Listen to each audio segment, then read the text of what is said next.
Hello అండి. Normal గా ప్రెగ్నెన్సీలో అందరికి క్రేవింగ్స్ ఎక్కువగా ఉంటాయి, నచ్చినవన్నీ తింటారు, లేకపోతే వాళ్ళకి దాని మీదే ఉండిపోద్ది అని చెప్తా ఉంటారు కదా. కానీ నా ప్రెగ్నెన్సీలో మొత్తం 9 months ఫుల్ వామిటింగ్స్ అనమాట. అసలు దేని మీద ఉండేది కాదు, తినాలని జాసే ఉండేది కాదు.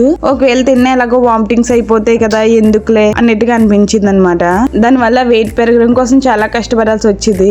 కానీ డెలివరీ అయ్యాక మొత్తం రివర్స్, ఫుల్ క్రేవింగ్స్ వస్తున్నాయి అనమాట. మెయిన్ గా స్వీట్స్ మీద. స్వీట్స్ ఎన్ని తిన్నానో కూడా చెప్పలేను, అన్ని తిన్నాను డెలివరీ అయ్యాక.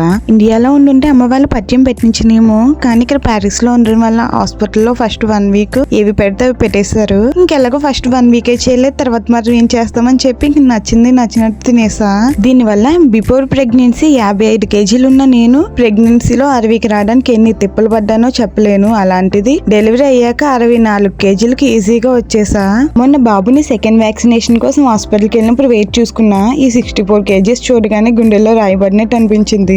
బాబోయ్, ఇప్పుడు డైట్ కంట్రోల్ చేయకపోతే ఫ్యూచర్ లో నా పరిస్థితి చాలా కష్టంగా ఉంటుందని అర్థమైంది. అందుకే హెల్తీ హ్యాబిట్స్ అలవాటు చేసుకోవడం కోసం నైట్ టైమ్ వెజిటేబుల్ సూప్ తాగడం స్టార్ట్ చేశాను. ఈ రోజు అయితే కార్న్ ఫ్లోర్ తో చేస్తున్నాను. అలాగని రోజు కార్న్ ఫ్లోర్ తోనే చేస్తలేదు, ఒక్కొక్క రోజు ఒక్కొక్క పిండితో చేస్తున్నాను. కానీ అన్నిటికీ సేమ్ ప్రాసెస్ ఉంటది, టేస్ట్ కూడా ఆల్మోస్ట్ ఒకలాగే ఉంది.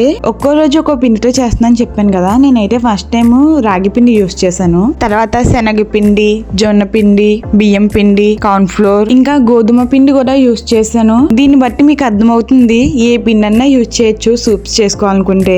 వెయిట్ ని కంట్రోల్ చేసుకోవాలనుకునే వాళ్ళకి డిన్నర్ కింద సూప్స్ చాలా బెస్ట్ ఆప్షన్ అండి. ఇంకెందుకు లేటు, మీరు కూడా వెయిట్ లాస్ అవుదాం అనుకుంటున్నారా? అయితే డిన్నర్ లో సూప్ ప్లాన్ చేయండి. ఈ లాస్ట్ లో యాడ్ చేసిన క్లిప్ చూసి బాగాలేదనుకోకండి, కావాలని బాగాలేదనే ఎక్స్ప్రెషన్ ఇచ్చాడు, నమ్మకండి.